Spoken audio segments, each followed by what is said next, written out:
This is Mrs. Morgan. She has 6 missing posterior teeth in the mandibular arch. Because there is no distal abutment on the right side, she will require a removable rather than a fixed partial denture.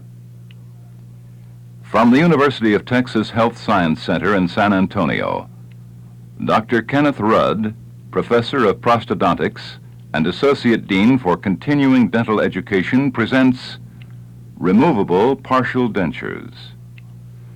This telecourse is one of an ongoing series sponsored by the American Dental Association Bureau of Health Education and Audiovisual Services. The views expressed are those of the presenting clinician and not necessarily those of the association. For credit information, please see your telecourse manual or the statement that appears at the conclusion of this videotape. The treatment of partially edentulous patients requires knowledge and skill in almost every phase of dental practice. In the actual construction of a removable partial denture is usually the last of many complex procedures that must be done for the patient.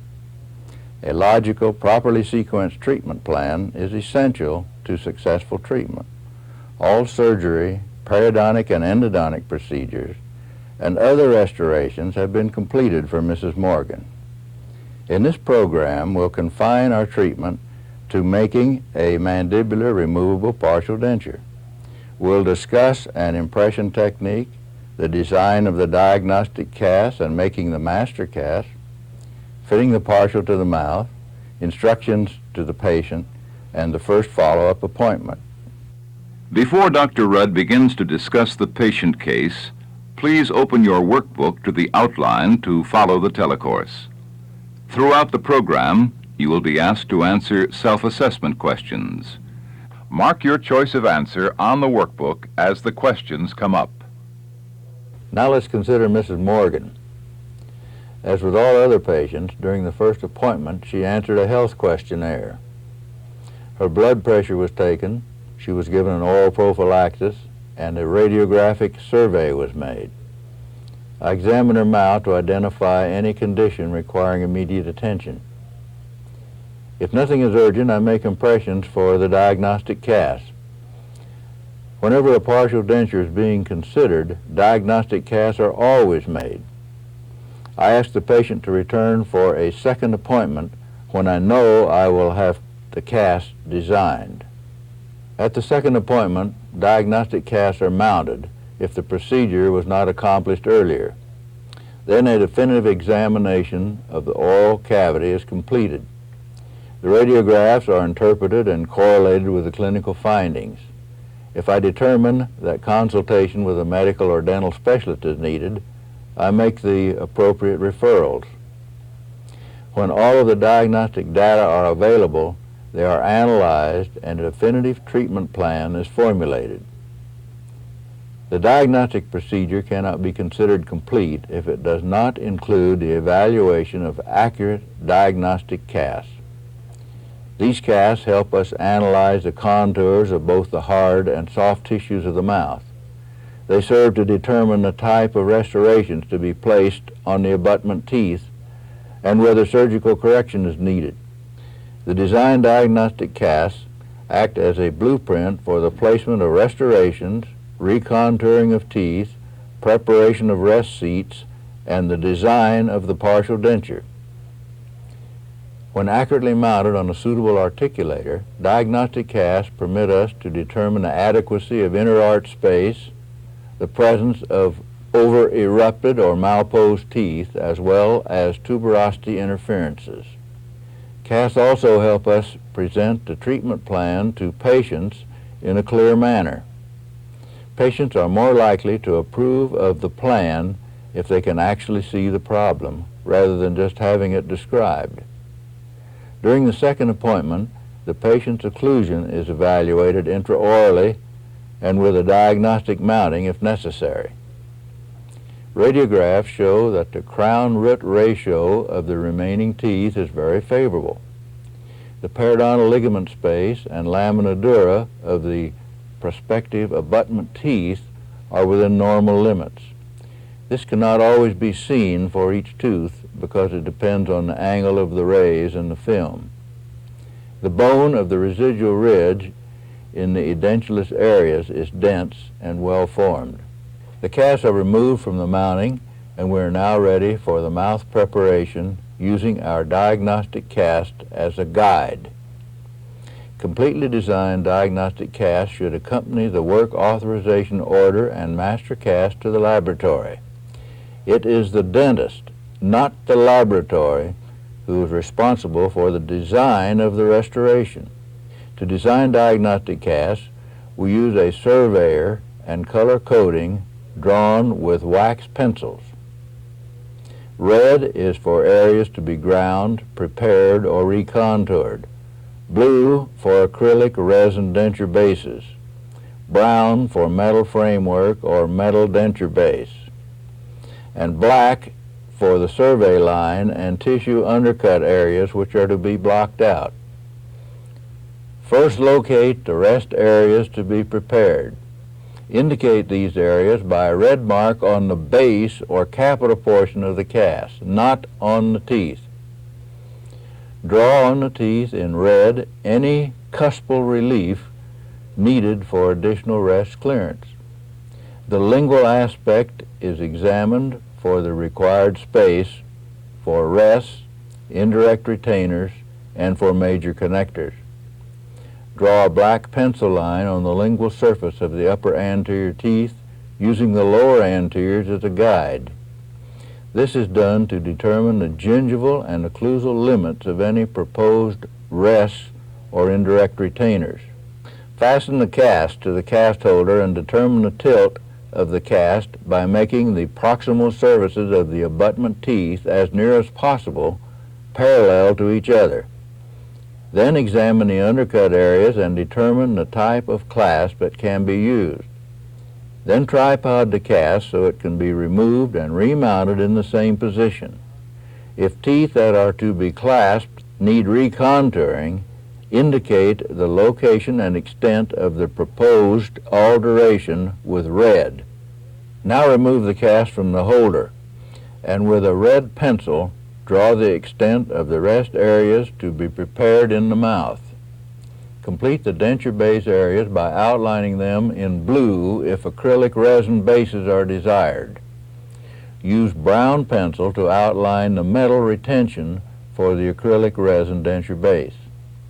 Brown is used to outline the extent of the entire framework design, connecting the major connectors, rest areas, indirect retainers, and denture base areas as one unit. Replace the cast on the holder using the tripod marks to guide it into the original position. Next, use either a 10, 20, or 30 thousandths inch undercut gauge as the undercut condition, length, and shape of the clasp arm indicates. When making clasp of base metal alloys, a 10 thousandths inch undercut gauge is usually used on bicuspids and a 20 thousandths inch on molars and cuspids. The longer the clasp arm, the more undercut it is capable of engaging. Place the gauge on the desired retentive undercut area so that the head and shank of the undercut gauge touch the tooth simultaneously. This spot is marked with a red pencil. We verify the accuracy of this mark with the head of the undercut gauge. This mark will represent the gingival edge of the clasp that will engage the undercut. Now with the brown pencil, draw the clasp arms with a double line so that the occlusal and gingival portions of the clasp arms will be indicated.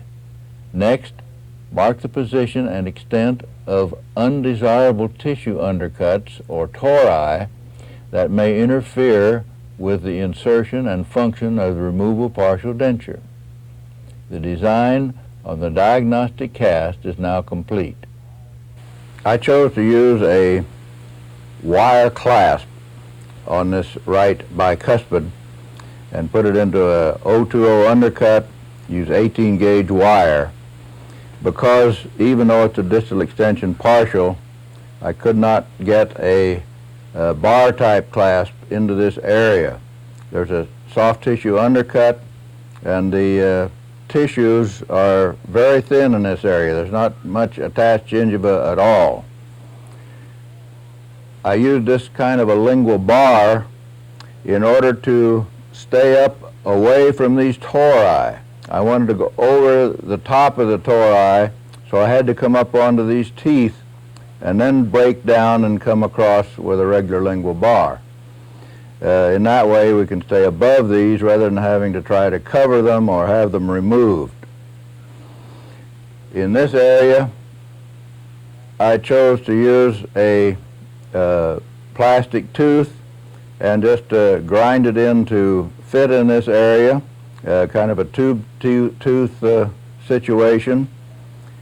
This tooth, as you remember from the diagnostic cast mounted, was out of occlusion.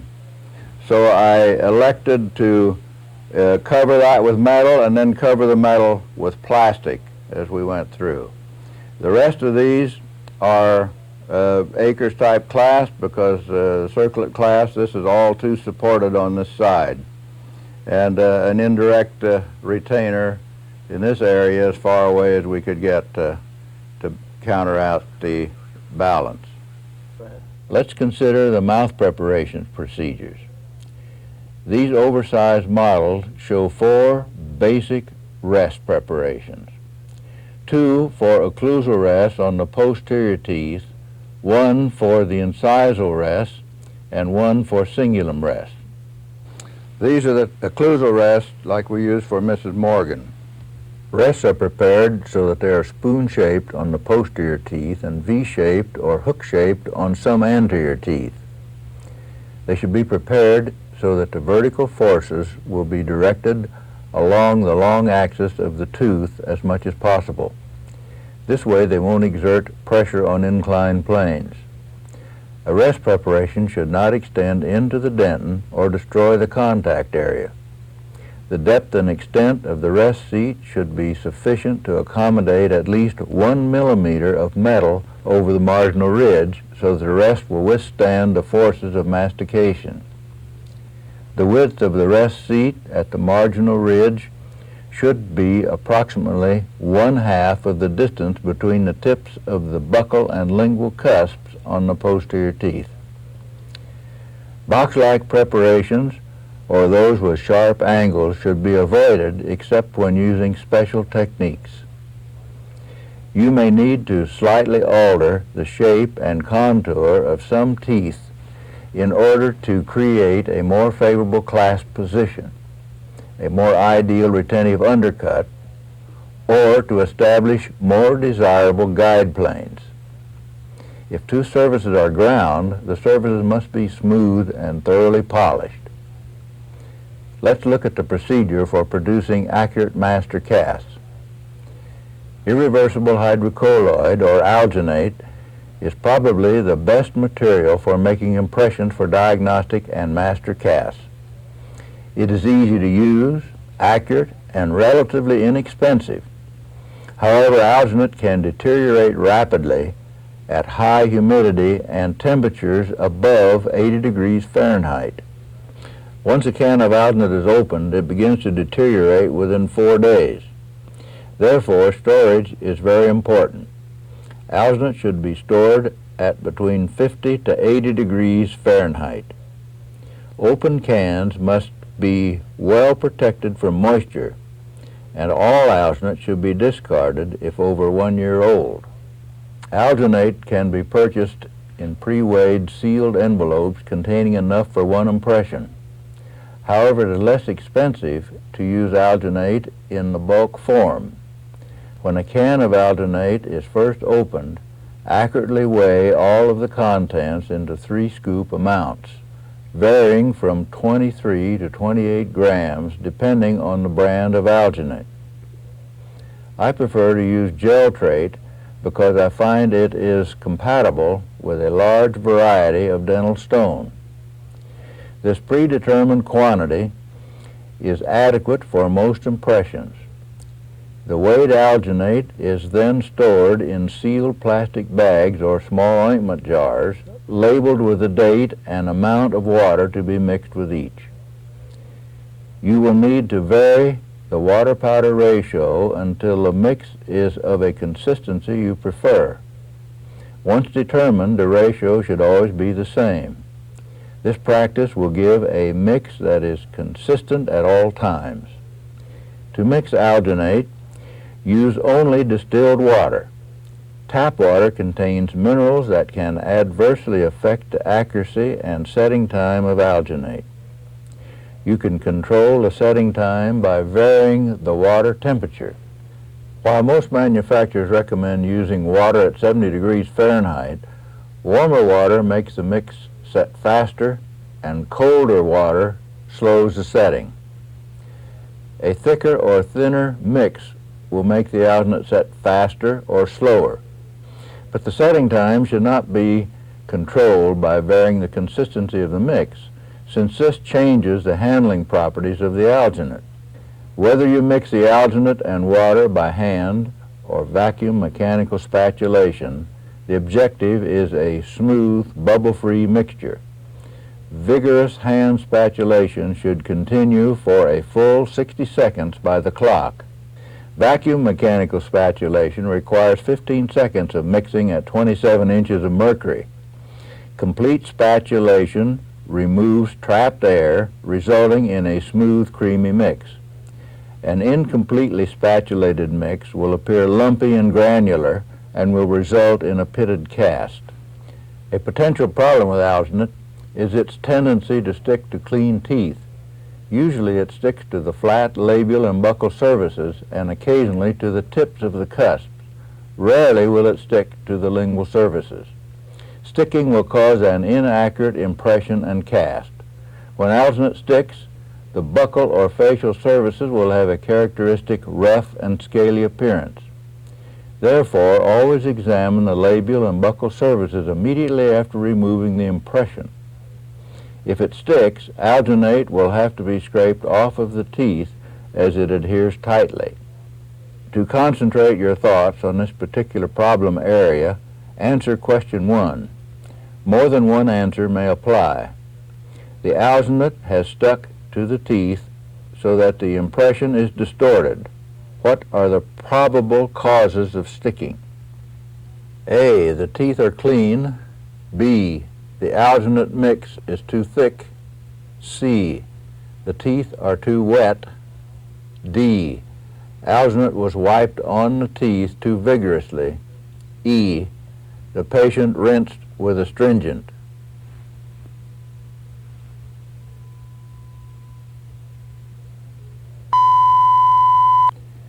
The answers are A and D.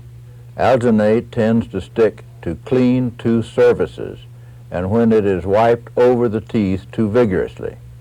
Therefore, clean the teeth with light pressure using a prophy cup just before making the impression, and then wipe the alginate on the teeth lightly. We are now ready to begin making Mrs. Morgan's impressions. To absorb saliva flow, pack the mouth with gauze pads. Don't dry with compressed air, as the degree of dryness it causes may promote sticking. In addition, alginate tends to stick more when repeated impressions are attempted during the same session, unless something is done to break the cycle. This can be accomplished by using flour of pumice mixed with any available silicone compound. Mix 50 grams of the silicone compound with 50 drops of oil of peppermint, 20 drops of liquid petrolatum, and 40 grams of flour of pumice. Use this mixture in place of regular prophy paste to remove the soft food plaque on the teeth. Make sure to remove the remaining paste with a strong spray of air and water, or the impression will register paste just as it would the soft food plaque. Another way to accelerate production of a protective non-stick film over tooth enamel is to ask the patient to suck sour citrus-flavored candy for 5 minutes. A protective film can also be formed if the patient swishes milk around in her mouth. What about the tray you should use for removable partial denture impressions? I prefer a solid rimlock tray. It is rigid and easily provides 5 to 7 millimeters of clearance when the proper size is used. Also, it confines the impression material, helping to force it into all areas. I do not use perforated trays because they do not confine the material as well, and custom trays are too form-fitting. Frequently, an impression tray which has a correct width is too short to include all of the arch. It can be lengthened by using modeling plastic, formerly known as compound. Wax should not be used for this purpose because the alginate will not stick to wax and the impression may separate in this area. Approximately 1/2 cake of modeling plastic is needed to extend and fill in the tray in the edentulous areas. The plastic is softened in a 140-degree Fahrenheit water bath, then kneaded and adapted to the tray, forming the general contours of the impression area. It is then tempered and seated in the mouth. If undercuts are present, seat the tray and partially remove it several times to prevent it from locking into the undercuts. After the modeling plastic has chilled, trim it with a sharp knife to provide 5 to 7 millimeters of clearance around the teeth. To make sure that alginate adheres to the tray, warm the modeling plastic with an alcohol torch. Then, after the surface becomes soft, press cotton into it. After it cools, singe it so that short cotton fibers remain embedded in the modeling plastic. Another way to prevent the impression material from pulling loose is to paint the inner surfaces with an alginate adhesive such as Hold, or combine both methods to ensure best results. Once the tray is coated and the mouth packed with gauze, mix the pre-weighed alginate with a measured amount of distilled water. Load the tray with small increments of alginate to avoid trapping air. Fill the tray even with the height of the flanges, making sure to force the material into the rim locks and into the cotton fibers. The patient should be seated in an upright position and the chair adjusted so that the occlusal plane of the arch being impressed is parallel to the floor and at the level of your elbow. To make the impression, remove the gauze pads from the mouth and with a fingertip carefully paint some of the alginate onto the teeth, into the vestibular areas and the palate. When this is done carefully, air will not be trapped and form voids in the impression. We must be especially careful to paint alginate in the rest seat preparations that have been made in the abutment teeth, because these areas are very susceptible to trapping air. Seat the tray carefully, maintaining it steadily in position during the entire gelation period. Only enough pressure should be maintained to hold the tray in place. Too much pressure will cause strains in the impression, which will be released when it is removed from the mouth, causing the impression to distort. Now let's consider a problem that crops up during impressions. This is question 2. You found that the alginate has set before the tray is completely seated. The probable causes are A. The mixing water was too warm. B. The mixing water was too cold. C. The layer of material painted on the teeth was too thick. D. You worked too slowly. E. The material was partially hydrated.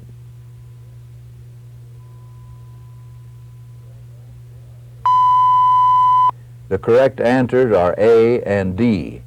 The water temperature should be 70 degrees Fahrenheit or lower if more working time is needed. If the mix is too thick, it may set too fast. Alginate is supplied in fast set or regular set. To have enough working time, it is a good idea to fill the tray with alginate when painting the material in the mouth. One other cause for fast setting is when particles of dental stone have contaminated the mixing bowl or the alginate in the bulk container. Always use different bowls and spatulas for alginate and stone. Using deteriorated alginate can also cause this problem, as well as prolonged spatulation, which is beyond 60 seconds for hand mixing and 15 seconds for mechanical spatulation. The impression should be removed from the mouth 2 minutes after the alginate has lost its tackiness. A good way to determine when to remove the impression is to put aside a small amount of impression material on a plastic, glass, or metallic surface. Test the sample material 1 to 2 minutes after it has lost its tackiness. It should then break cleanly when folded and pressed between the fingers. If it breaks without mashing, it is ready to be removed. The impression is removed with a snap in the direction of the long axis of the teeth. To avoid distortion, do not rock or twist the impression before removing it, and don't remove it slowly. Inspect the impression under a good light and with magnification to determine whether or not it is usable. Check it carefully for any defects or imperfections. If there is any question as to the accuracy of the impression, discard it and start over. This will save you money, time, and stress in the long run. After you've examined the impression and are satisfied with it, it's important to remove saliva from the impression. But this usually cannot be done adequately by running cold tap water over it. A good way to remove saliva and treat the surface of the impression at the same time is to sprinkle artificial stone on the impression.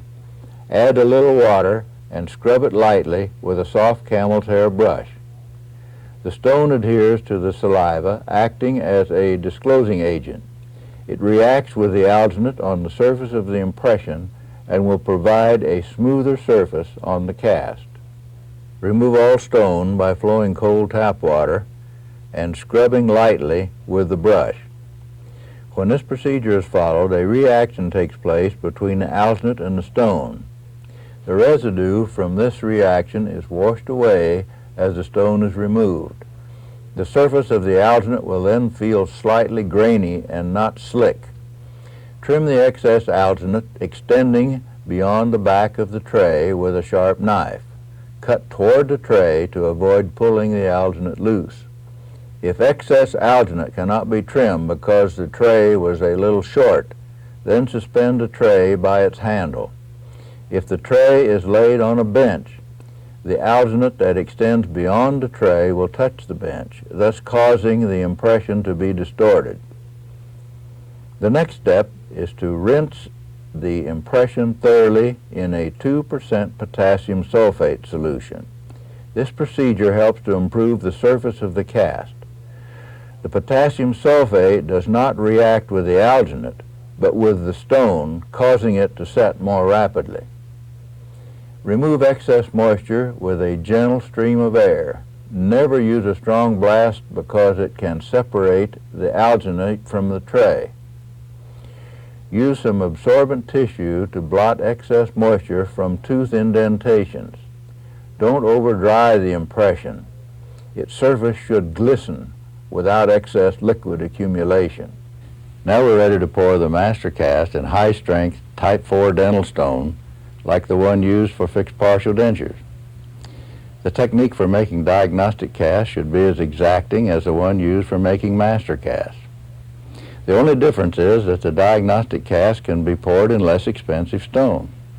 Alginate impressions of partially dentless arches should not be boxed because pressure will distort the impression, and the extra time involved will cause the impression to distort. Therefore, a two-stage or double pour technique should be used.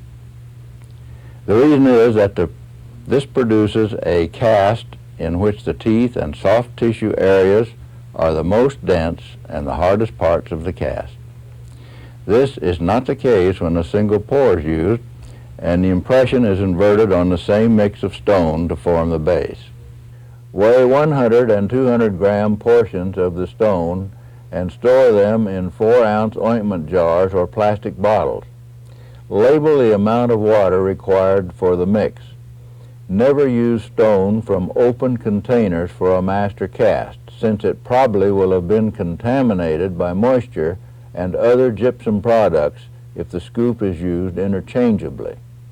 The stone and water are mixed in a mechanical spatulator with vacuum for 12 to 20 seconds. The impression is poured immediately, but no longer than 12 minutes after it is removed from the mouth, using pre-weighed artificial stone mixed with the recommended volume of distilled water.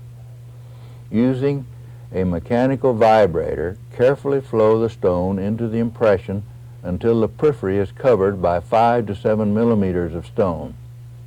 Start by adding small amounts to one distal corner and tilt the impression to allow stone to flow into each tooth indentation. Carefully watch the leading edge of the stone as it flows into the indentations. If the edge of the stone thickens, reverse the tilt to prevent bridging and resultant voids. When the impression is covered with stone, place the handle of the tray in the tray holder and place droplets of stone onto the upper stone surface to create irregularities forming undercuts. The upper surface of the stone should be rough to facilitate the firm bonding of the two stages of the pour. Leave the tray suspended by its handle until the stone sets. While the stone is still warm from the heat of crystallization, place the poured impression in slurry water for 3 to 5 minutes. Slurry water is made by placing bits of scrap stone in water for 48 hours, stirring occasionally. Tap water alone should not be used, as it can ruin the cast by dissolving some of its surface. After removing the impression and stone from the water, blow off excess liquid with a stream of air. Make another mix of stone using the same kind of stone and the same water-powder ratio, and add a small amount to the base of the cast in the impression. Make sure to wipe the stone into the undercuts. Place the remainder of the second mix on a plastic or glass surface and shape it to form a base. Invert the cast and impression, settling it into this new formed base. With a spatula, pull the stone up around the sides and smooth the area lingual to the mandibular ridge so it is flat. Wait 45 minutes to 1 hour after the first pour. Then separate the impression from the cast. Carefully pick any remaining alternate from the cast, but do not wash or trim the cast for at least 12 hours after separation. Preferably wait 24 hours. Then you can soak the cast in slurry water for 3 to 5 minutes. Never use tap water. Now shape the base of the cast on a cast trimmer.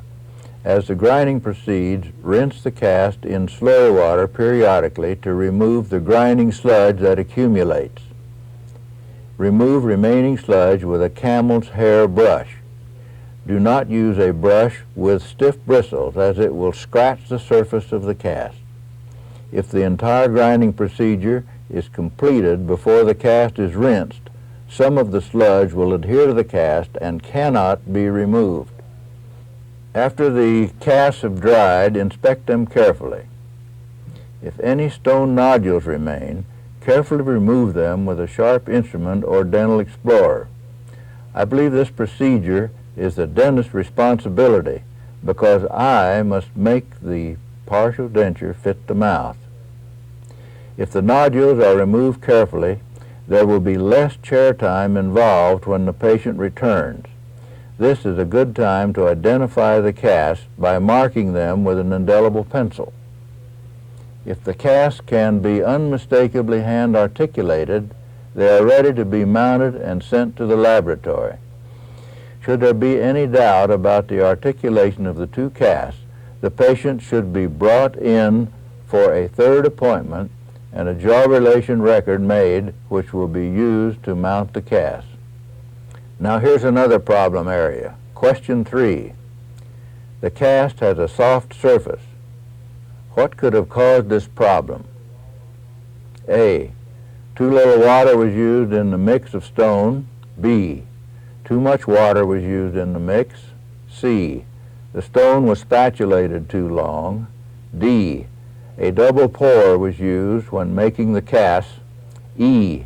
The stone was allowed to set 24 hours after it was separated from the impression.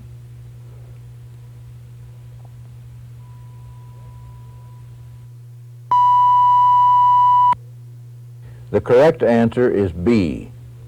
Make sure that you are using the correct water-powder ratio. Always measure the stone by weight, not by volume. Never add more water or stone powder to a mix after the mixing has started to make up for incorrect proportions. Even if each step in the chain, from pouring the impressions to making casts, is executed carefully, you may still end up with inaccurate casts. It often happens that the stone and alginate being used just aren't compatible. Some brands of artificial stone give better services on the cast than others when poured into certain alginate impression materials. So, if after carefully examining the cast it doesn't meet all of the specifications, do not hesitate to discard it and make another impression. It's less costly and less time-consuming in the long run than to take a chance on ill-fitting dentures that will force you to repeat the entire procedure. Accepting a cast of doubtful quality is poor economy for all concerned. It's axiomatic that an accurate cast is the basis for well-fitting prosthodontic restorations. Now we need to mount the master cast. But first, we may have to register the jaw relation record. If the cast can be hand-oriented and hand-articulated in unmistakable centric occlusion, you may not need to make an interocclusal record. These casts cannot be accurately hand-articulated, so we must make a jaw relation record. To do this, we use well-adapted base plates with occlusion rims. Without this jaw relation record, it would be impossible to accurately position the casts on the articulator in the identical horizontal and vertical relationship. So-called mush bites or sandwich bites, or records made with a single sheet of base plate wax, are worthless, particularly for recording interocclusal relations for distal extension removable partial dentures, or for those in which the occlusion of the remaining natural teeth make it impossible to properly orient the cast in centric relation or centric occlusion. The base plate material should be very well adapted to the cast in the edentulous areas, but should not engage soft tissue or tooth undercuts. The base plate is always made on the master cast. I recommend constructing the record bases of pink base plate material, since it requires less heat and will not distort as readily as the brown base plate. If it does distort, it can be easily readapted. Conversely, brown base plate material requires more heat to adapt properly, and there is more danger of burning the cast with a flame or having the base plate stick. Acrylic resin should not be used for removable partial base plates, since it might scar the cast when removed. A free-flowing recording medium such as accelerated dental stone or zinc oxide eugenol paste is mixed and placed on the occlusion rim. The base plate with recording medium is placed in the mouth. The patient is guided into centric jaw relation until the first light occlusal contact is reached. She's assisted in maintaining light contact at this position until the recording material has set. The record is removed and trimmed until only the imprints of the tips of the cusp remain. The occlusion rim or base plate must not show through the recording medium indentations, as this would indicate deflective contact with the opposing occlusion. The record is placed back in the mouth and the patient guided into contact position to verify that she is closing into the same position as when the record was made. Place the base plate and record on the cast and the opposing cast into the record. Verify that the opposing teeth fit the indentations and that the opposing teeth contact the same as in the mouth. To further check the accuracy of the record, use shim stock, which is 5/10,000ths of an inch thick.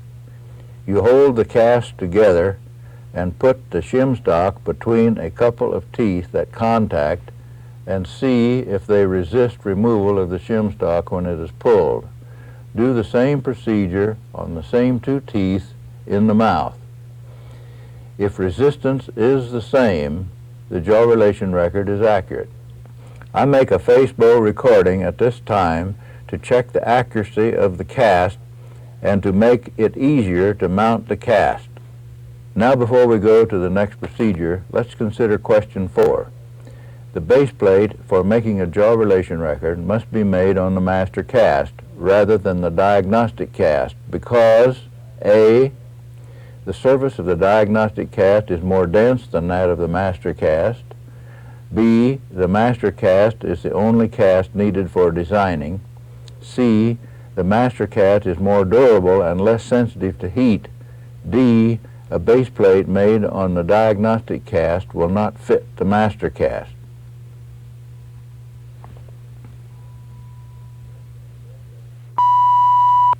The correct answer is D. Base plates made on the diagnostic cast are not interchangeable with the master cast because of the displacement of the soft tissue when making two different impressions in the same arch. In preparation for mounting, the next procedure is to remove the jaw relation records from the casts, index the bases, and soak the cast in slurry water for 3 to 5 minutes. The indexing may be done with a large file or a stone on the lathe. After soaking, mount the maxillary cast with a face-bow transfer.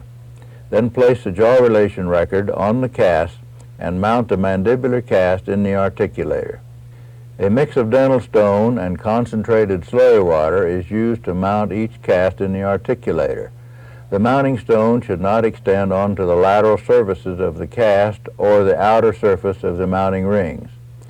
The mounting is correct if the teeth on the casts in the articulator contact exactly the same as the teeth do in the mouth.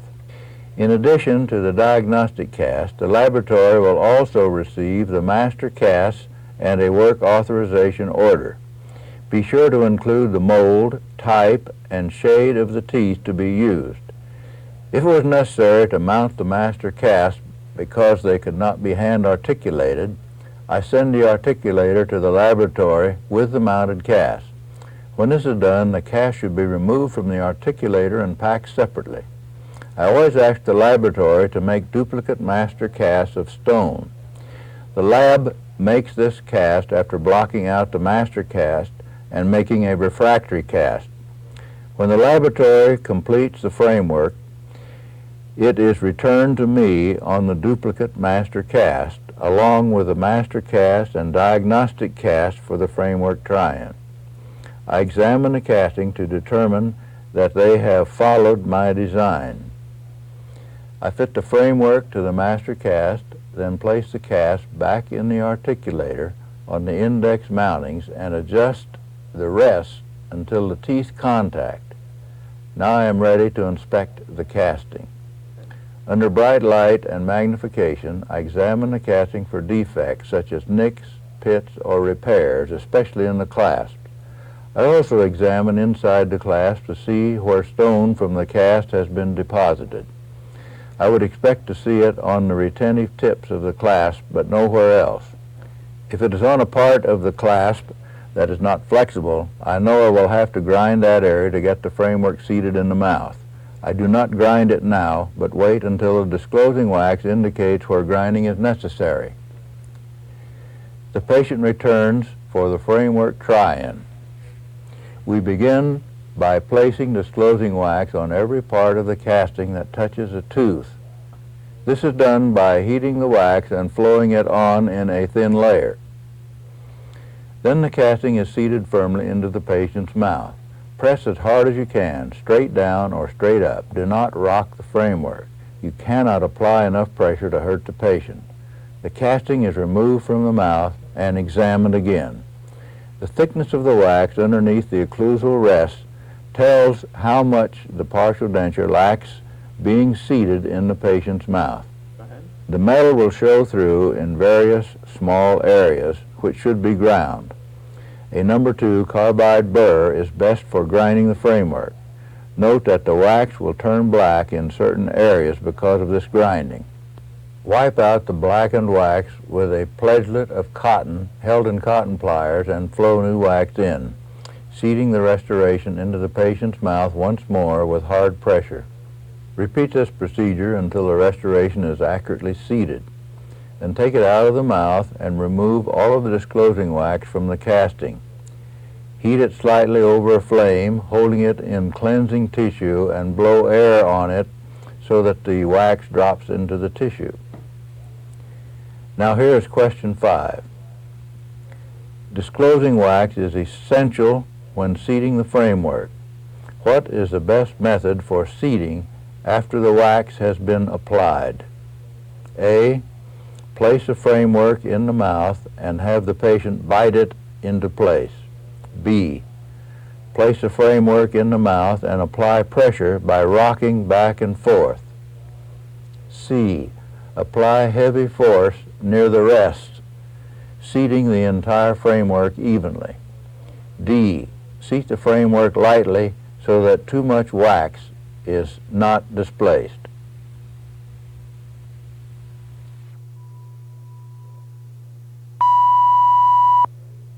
Your response was correct if you answered C.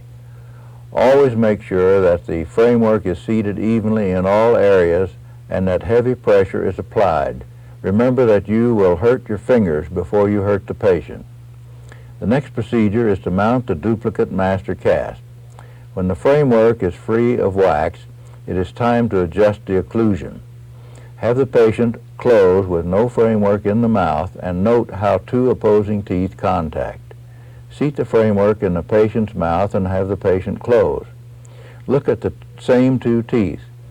If they are not together, as they were when the framework was out, an opposing tooth is striking metal.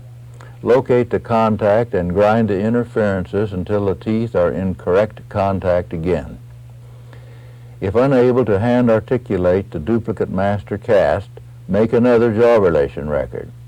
Then mount the duplicate master cast so the laboratory can set up the teeth and process on the duplicate master cast instead of the master cast.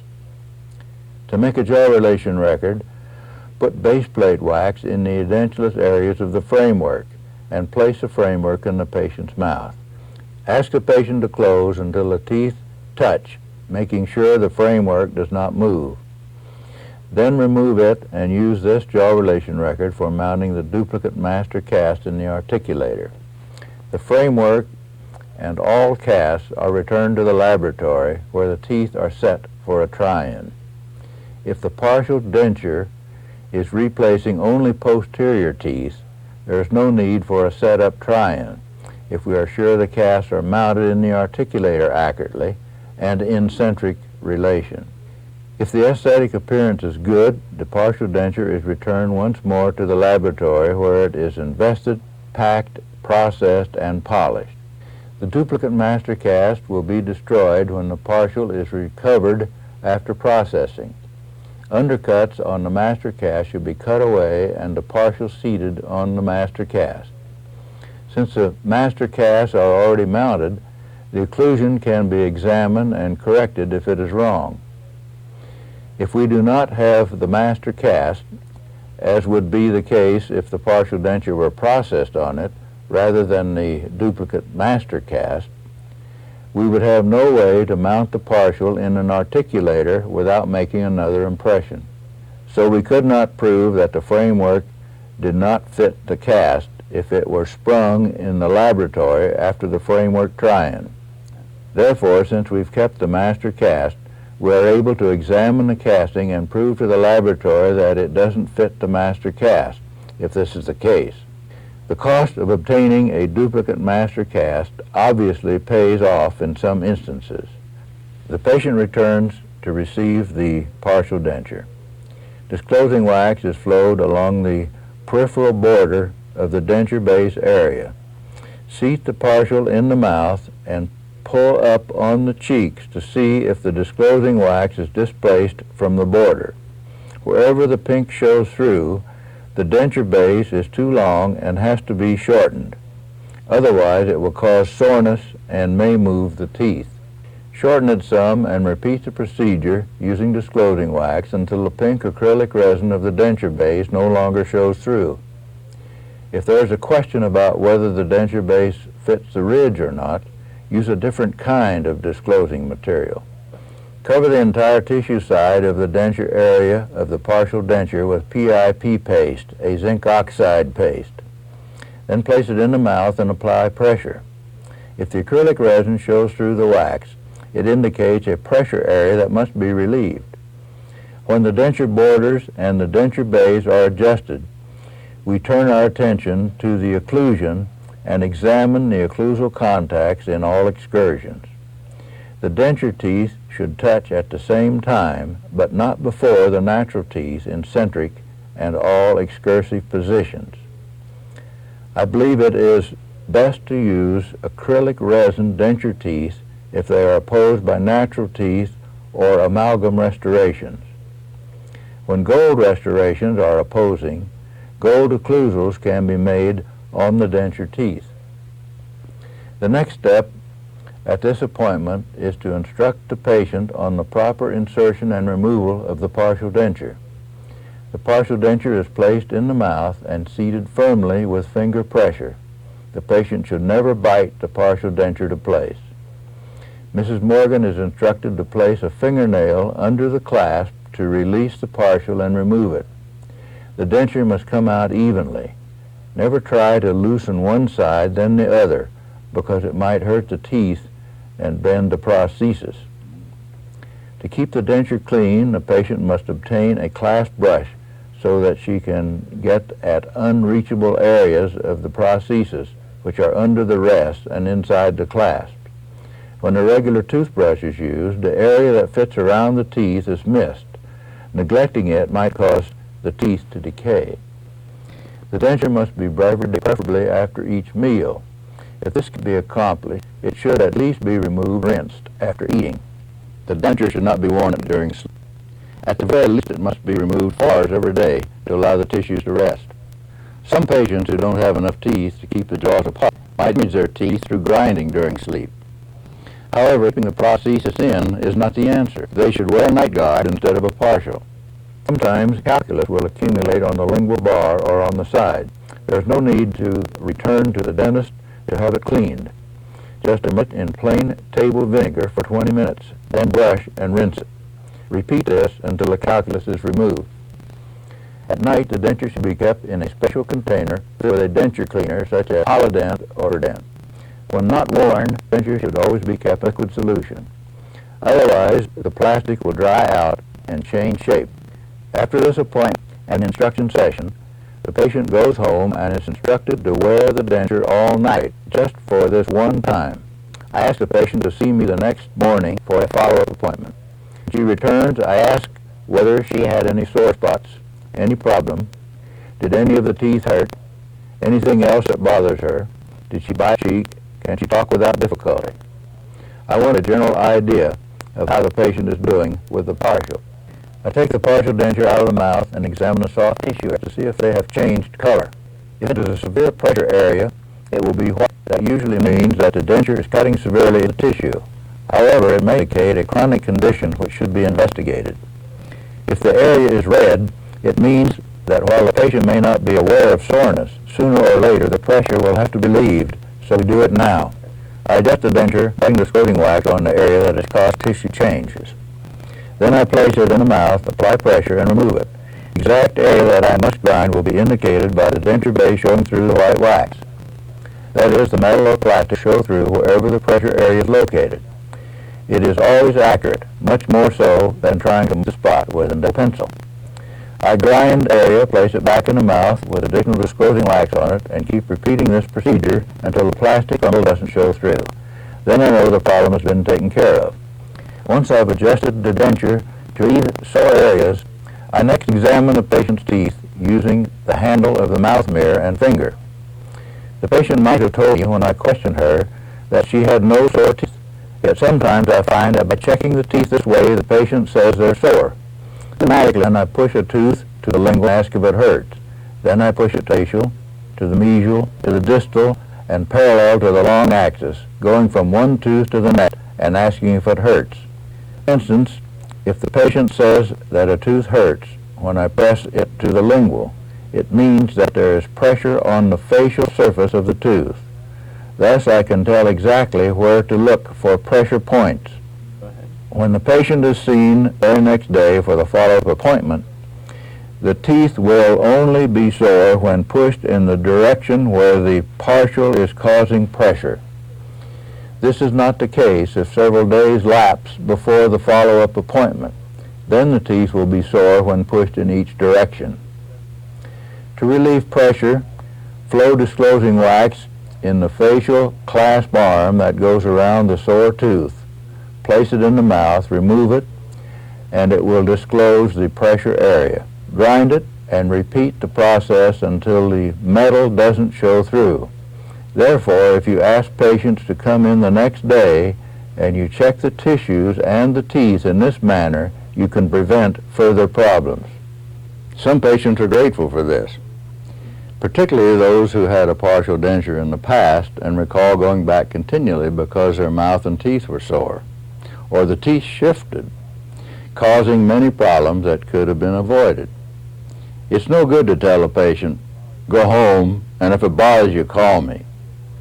Patients tend to avoid returning as long as possible, so by the time they come in, the cuts in the soft tissue are so deep and swollen that to relieve the pressure you have to grind away too much. And when the healing takes place and the edema subsides, the prosthesis doesn't fit well. Or if the tooth is sore, it will by this time have become mobile, and it is impossible to adjust the clasp without leaving the partial denture out of the mouth until the periodontium heals. Depending on the extent of the soreness the patient has, I may ask her to see me again the following morning. She should now wear the prosthesis the rest of the day, but remove it at night. Then I ask her to wear it for 3 to 4 hours the next day before coming to see me. That would give me enough clues. Of course, if the soreness is minor, I would not ask the patient to return. However, I ask the patient to return every 6 months just for a checkup. This is particularly important for dentures that are tooth and soft tissue supported, because the tissues underneath may change and relining may be necessary. Since tissues change all the time, we have to be aware of this and try to prevent problems. Through the years, many patients with problems have come to me with generally the same complaint. I cannot wear this partial denture. In 85% of these patients, I've found 2 major reasons for the problem. 1, the partial denture was never fitted properly to the patient's mouth, and 2, the occlusion on the partial denture was left high. These problems could have been avoided if time had been taken to use disclosing wax to relieve the interference and properly seat the partial. If the occlusion had been carefully examined by using 10,000 shim stock to locate defective occlusal contacts, they could have been relieved and the partial would have been successful. In prosthodontics, the most important step in making a removable partial denture is the one you're doing at any given moment.